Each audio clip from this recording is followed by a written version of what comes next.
이번 시간에는 부등식에 대해서 배워볼 겁니다. 부등식 중에서도 1차 부등식에 대해서 배워보도록 할게요. 부등식에 대해서 배우려면 우리가 지금 부등식이라는 걸 처음 보잖아요. 부등식이 뭔지부터 알아야 되겠지. 부등식의 뜻을 한번 보고 가자고요. 부등식의 뜻은요, 부등호를 사용해서 수 또는 식의 배소 관계를 나타낸 식이라고 교재에 나와 있습니다. 자, 어려운 단어부터 먼저 설명을 할게요. 부등호예요. 부등호. 등자가 우리 아까 등식 설명할 때 같다라는 뜻을 가졌다고 했어요. 부자는요, 아니다라는 뜻이 있어요. 아니다. 그래서 부등이라고 하면 같지 않다. 호는 기호고요. 기호. 그러니까 부등호는요, 같지 않음을 나타내는 기호입니다. 근데요, 여기서 같다라는 거는 크기가 같다라는 수학적인 의미거든. 그러니까 예를 들어서 3하고 7하고 있으면요, 얘네 두 개는 같지 않죠. 7이 3보다 크니까요. 즉 수학에서는 같지 않으면 크다, 작다, 크거나 같다, 작거나 같다 라는 식으로 나타낼 수가 있게 됩니다. 그래서 부등호, 여러분 교재 자세히 보세요. 여기 지금 기호가 좀 작으니까 교재 첫 번째 나와 있는 게 이게 지금 왼쪽에 있는 것보다 오른쪽에 있는 게 더 크다라는 뜻을 가진 부등호고요. 이거는 그 반대가 되겠고, 여기는 여기 짝대기 하나가 들어가 있죠. 오른쪽에 있는 게 왼쪽보다 크거나 같다라는 뜻을 가진 부등호입니다. 네. 그러면은 여러분들이 부등식이라는 것은요, 등호 대신 부등호를 사용한 것이 부등식이고, 이 부등식이 해는 이 부등식을 옳게 만드는 미지수의 값을 구하는 것, 그것이 바로 여러분들이 부등식을 푸는 과정이 되겠습니다. 부등식의 성질을 한번 볼게요. 아까 등식의 성질 배웠던 거 기억나시죠? 양변의 같은 수를 더하거나 빼거나 곱해도 그 결과는 같다. 그리고 근데 나누는 거 좀 주의하라고 했어. 나누는 거 뭐가 아닌 걸로? 0이 아닌 걸로. 0이 아닌 걸로 나눌 때 그 결과가 같다라고 했습니다. 부등식도 비슷해요. 한번 볼게요. 같은 수를 더하거나 같은 수를 빼도 부등호 방향은 바뀌지 않습니다. 자, 그래서 여기가 등식의 성질이었고, 여기가 부등식의 성질이에요. 지금 써드리는 게. 양변의 같은 수를 더하거나 빼도 부등호의 방향 바뀌지 않습니다. 당연하죠, 이거는. 여러분, 우리 지금 축구 선수 중에 전 세계에서 제일 잘하는 축구 선수가 호날두랑 메시가 있잖아요. 호날두의 키가 몇일까요? 한 185cm 정도 된다고 해요. 185cm. 메시 키는요, 뭐 여러 얘기가 있지만은 대충 한 170 정도 되는 것 같아요. 자, 어떤 감독이 이 선수들한테 와서 말합니다. 지금 너희들의 키를 키워줄 수 있는 새로운 기술이 개발됐어! 라고 얘기하는데, 자, 이 키를 20cm씩 키워준다고 해요. 기술을 사용하면은. 자, 호날두가 메시보다 키가 컸습니다. 부등호로 표현하면은 호날두가 메시보다 크다가 되겠죠. 185는 170보다 크다. 자, 이 두 선수가 20cm씩 이 기술을 사용해서 키가 쑥쑥 자랐습니다. 호날두는 2m 5cm가 됐고요. 메시는 190cm가 됐어요. 둘이 똑같이 20cm씩 자랐기 때문에, 즉 양변에 같은 수를 더했기 때문에 이 기술을 사용하고 난 다음에도 메시의 키가 호날두의 키보다 여전히 작습니다. 이게 바로 부등식의 성질입니다. 오케이? 그 다음에 부등식의 또 다른 성질입니다. 부등식의 양면에 같은 양수를 곱하거나 같은 양수로 나누어도 부등호의 방향은 바뀌지 않는다라는 건데요. 여기서 여러분들이 중요하게 동그라미 쳐야 될 단어는요, 양수입니다. 양수예요. 왜? 지금 여러분 7이 5보다 크잖아요. 여기다가 양변에다가 다 30 곱해줬다고 합시다. 그러면은 21이 뭐보다 크지? 15보다 크잖아요. 여전히 이건 성립해요. 근데 여기 3번에 나와 있는 것처럼 양변에 같은 음수를 곱하거나 같은 음수로 나누면요, 부등호의 방향은 바뀝니다. 음수에다가 동그라미, 바뀐다에다가 동그라미 치세요. 이번에는요, 여기서는 우리가 양수를 곱했고요. 이번에는 음수를 곱해봅시다. 음수. 저는 안 보이지만 이 필기를 잠깐 보시면 될 것 같아요. 음수를 곱했을 때는요, 좌변이 마이너스 21이 되고요, 우변이 마이너스 15가 됩니다. 근데 뭐가 더 크니? 마이너스가 붙었기 때문에 이 숫자의 절대값이 더 작은 놈이 더 큰 수가 되는 거예요. 그래서 부등호의 방향이 이렇게 바뀌게 되죠. 자, 그러면은 부등식의 성질에 대해서 지금까지 간략하게 설명을 드렸고요. 이제 1차 부등식에 대해서 알아보도록 하죠.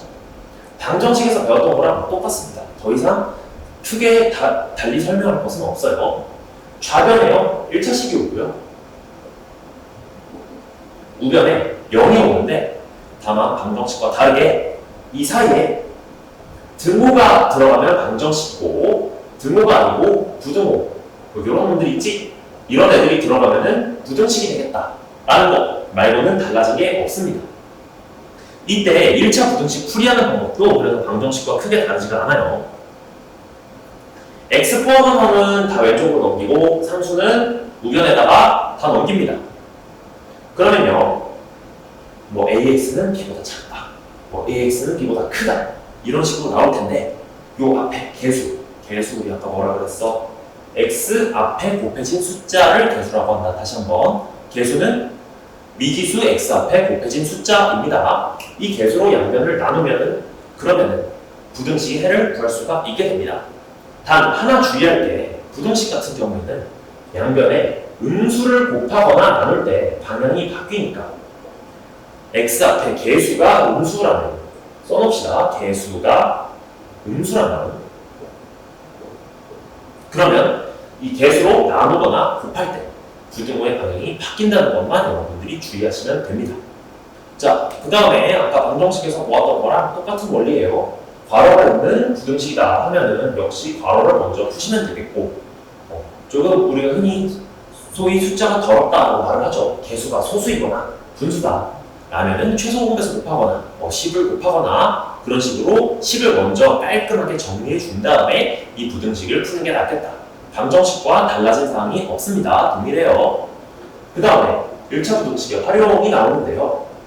이때도 어떤 점수를 x라고 하자라고 미지수를 설정하고요. 그 다음에 부등식을 쭉 풀어나가시면 되는데 몇 가지 주의할 사항들이 있거든요. 방정식이라는 다른 부등식만의 성질로 인해서 그것들은 실제 문제를 풀어보면서 한번 같이 알아보도록 합시다.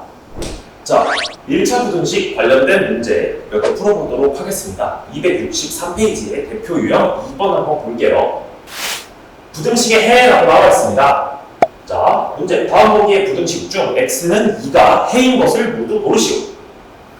부등식의 해라는 거는 부등식의 답은 어떤 범위로 나타나게 돼 있어. 딱 떨어지는 게 아니란 말이지. 어떤 일정한 범위로 나타나게 돼 있는데 그 범위에 얘가 들어오면은 그 부등식은 참이 되는 거죠. 오케이? 보겠습니다. 일단 기역, 니은, 디귿, 리을, 미음을 어떻게 할 것이냐. 이 문제를 푸는 방법은 두 가지가 있어요. 첫 번째는 얘네들의 해를 다 구하는 거야. 해를 다 구한 다음에 x, 2가 요 범위에 들어오는지를 확인하는 게 첫 번째 방법이고요. 두 번째는요, x에다가 2를 그냥 대입을 해보는 겁니다. 근데 이 문제에서는요, 원칙적으로는 첫 번째 방법처럼 하는 게 맞아요. 근데 두 번째 방법처럼 해야 더 빠르게 풀려. 오케이? 근데 여기 풀이는요, 두 번째 방법으로 풀어놨어요. 그러니까 저는 첫 번째 방법을 여러분들한테 한번 보여드리도록 하겠습니다. 자, 기억 같은 경우에는요, 답이 벌써 나와 있습니다. x가 뭐래? 0보다 작다. 그러면은 수직선상에 나타내면요, 0보다 작거나 같다 아니고 작다니까 여기는 빈 동그라미가 되겠지. 이때 2는 여기 있잖아요. 그러니까 여기에 들어가지 못하므로 답이 될 수가 없는 거죠. 그래서 기억은 땡. 니은 봅시다. 니은식 한번 정리해 볼까요? 3x는 5를 마이너스 5를 우변으로 넘기면 6이 되겠지. 양변을 같은 식으로 나누어도 같다. 단 언제?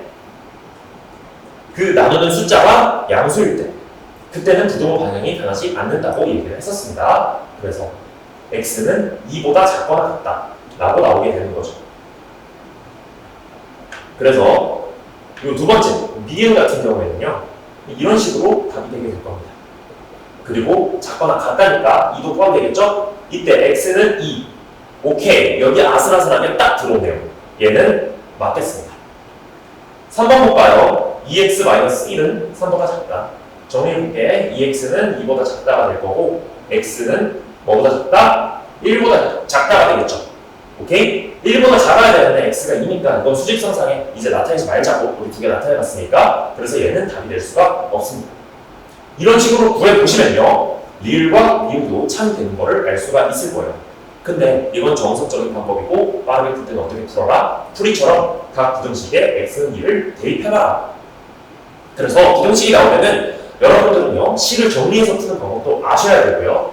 그 다음에 만약에 문제가 이런 식으로 물어본다면은 빠르게 식에다가 이 숫자를 대입해서 참인지 거짓인지 판별할 수 있는 능력도 갖추고 계셔야 되겠습니다. 267페이지에 있는 4-1번 문제 한번 풀어봐. 4-1번 문제 풀도록 할게요. 1차 부등식 0.5x 더하기 1은 5분의 1 돼 있고 막 블라블라 식이 복잡하게 나와 있죠? 이런 식 나와도 쫄지 말라 그랬어. 부등식을 푸시오. 해를 수직선 위에 나타내시오. 두 가지 요구사항 한번 함께 풀어볼게요. 괄호가 있는 식, 소수가 있는 식이면은 괄호를 푼 다음에 어떤 수, 10이라던가 2라던가 최소 공배수 같은 것들을 곱해가지고 식을 간단히 만들라고 말씀드렸습니다. 한번 괄호 먼저 풀어볼게요. 0.5x 더하기 1은요 5분의 2x 더하기 5분의 1이 되겠죠. 여기서 5분의 2랑 5분의 1 이것들 분소로 되어 있으니까 소수로 한번 통일을 해보죠. 0.4x 그 다음에 0.2가 될 겁니다. 그쵸? 그래서 이것들을 한번 x에 대해서 정리 먼저 해봅시다. 좌변에는 0.1x가 될 것이고요. 우변에는 0.2 빼기 1이니까 뭐가 되겠어? 마이너스 0.8이 되겠지. 그치? 0.1이라는 소수가 있으니까 양변에 10을 곱해줍시다. 그러면은 x는 마이너스 8보다 작거나 같다라는 답이 나오게 됩니다. 그래서 부등식은요, 여러분들 항상 생각하셔야 될 때 답을 어떻게 표현해야 될 것인가. 우리 아까 방정식 풀 때는 x는 뭐 또는 뭐입니다. 이런 식으로 나타냈었잖아요. 방정식은 그 숫자 하나만 그 식을 만족시키기 때문에 답이 이렇게 나오는 반면에 부등식은요, 답을 한 가지로 표현할 수가 없습니다. 그래서 부등식은 보통 범위로 표현을 해요. 이 식 같은 경우도 x는 마이너스 8보다 작거나 같다잖아. 그러니까 뭐 마이너스 9, 마이너스 15, 마이너스 2000, 마이너스 35,746 이런 거 전부 다 답이 되는 거야. 이때 이것들을 하나하나씩 나열할 수가 없으니까 수직선 위에다가 나타내는 방식으로 해를 표현을 많이 해요. 그래서 여러분들이 이 방법을 알고 있으면 부등식 해를 조금 더 간단히 바꿀 수가 있겠다. 수직선은요, 왼쪽으로 갈수록 작은 수고요, 오른쪽으로 갈수록 큰 수입니다. 선생님, 수직선의 끝엔 뭐가 있나요? 네, 수직선은요, 원래는 끝이 없습니다. 끝은 무한대예요. 그러면은 한번 나타내 보도록 할게요. 여기서는 지금 마이너스 8보다 작은 수잖아. 작은 수기 때문에 수직선에 여기를 마이너스 8이라고 우리가 써줍니다.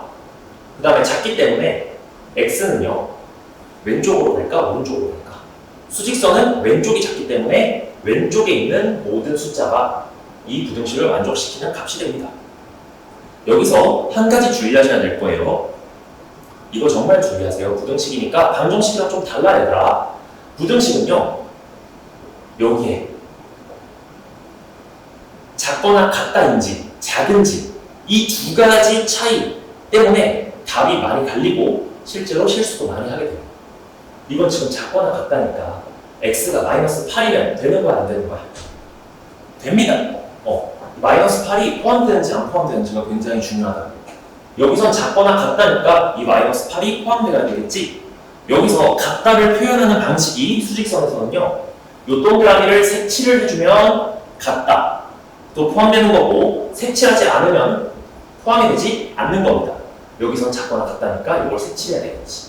그래서 우리 교재에서도 보시면요, 요 마이너스 8 위에 점이 까맣게 색칠이 되어 있는 걸 볼 수가 있을 겁니다. 그래서 부등식을 풀 때는 항상 이 경계선 상에 있는 점들이 포함되는지 안 되는지 이런 것들을 주의하면서 푸셔야 돼요. 자, 이번에는 얘들아 271페이지 한번 펼쳐서 풀어봅시다. 거기에 대표 유형 2번. 우리가 아까는 1차 부등식을 단순히 그냥 식으로만 다루는 거를 연습했었는데 지금은 1차 부등식을 활용을 한번 해볼 거예요. 실제 실생활의 문제에 한번 적용을 해보자는 거지. 이런 거 잘하면은 여러분들이 나중에 뭐 돈 같은 거 어떻게 하면 조금 아껴서 싸게 살 수 있는지 이런 것들도 잘 적용할 수 있으니까 지금 문제 잘 받으면 좋아요. 봅시다. 집 근처에서 한 캔에 800원인 음료수가 할인 매장에서는 한 캔에 500원이라고 한다. 자, 집 앞에 편의점에서는 음료수가 800원 하는데 근데 멀리 가서 큰 대형마트에 가니까 음료수가 500원 한다는 거야. 근데 할인마트에 다녀오는데 교통비가 왕복으로 1,600원이 든대. 그러면은 여러분들이 이제 생각을 하겠죠. 아, 내가 예를 들어서 음료수를 하나 살 거면은 그러면은 집 앞에 편의점에 가면 800원인데 할인 매장 갔다 오면은 500원에다가 1,600원 해가지고 2,100원이 들어요. 분명 할인 매장이 음료수 값은 더 싼데 교통비가 있으니까 여러 개를 살 거 아니면은 집 앞에 가는 게 그냥 낫다라는 얘기지. 그러면은 이걸 한번 식으로 나타내 볼게요. 음료수 몇 개 이상 살 때 할인 매장에 가는 게 더욱 유리한지. 자, 보겠습니다. 일단 집 앞에서 음료수를 산다고 가정을 해봅시다. 그때는 800이 되고요. 음료수의 개수를 x라고 하면 800x가 되겠지. 할인 매장에 가서 음료수를 사봅시다. 여기에 음료수 가격은 500원이니까 500x가 될 거예요. 근데 할인 매장에 가면은 교통비가 추가로 1,600원이 드니까 자, 우리는 어떨 때 할인 매장을 가야 되겠어? 오른쪽 할인 매장에 갔을 때 드는 돈이 집 앞에 갈 때보다 더 작을 때, 작거나 같을 때 그때 할인 매장을 가겠죠. 그러면은 이 부등식을 한번 풀어보도록 할게요. x 넘기면은 좌변이 300x는 1600보다 크거나 같다. 이런 식으로 되겠지. 양변을 양수인 300으로 나누니까 어떻게 되겠어? 부호 바뀌어 안 바뀌어? 안 바뀌지. 양수로 나누니까요. 그러면은 x 나눠주면은 대충 1500을 300으로 나눴을 때가 몇이야? 5잖아요. 그러니까 5.333 이렇게 나올까? 근데 우리 음료수를 음료수 캔을 반만 잘라가지고 갖고 가는 거는 있을 수가 없는 일이잖아요. 그러니까 음료수를 몇 개 이상 살 때, 음료수를 결과적으로 6개 이상 살 때, 그때 매장에 가는 것이 더 유리하다가 결론이 되겠죠. 이런 식으로 부등식의 활용 문제를 여러분들이 잘 푸시게 되면은 이렇게 실생활에서도 더 지혜롭게 살아갈 수가 있겠죠.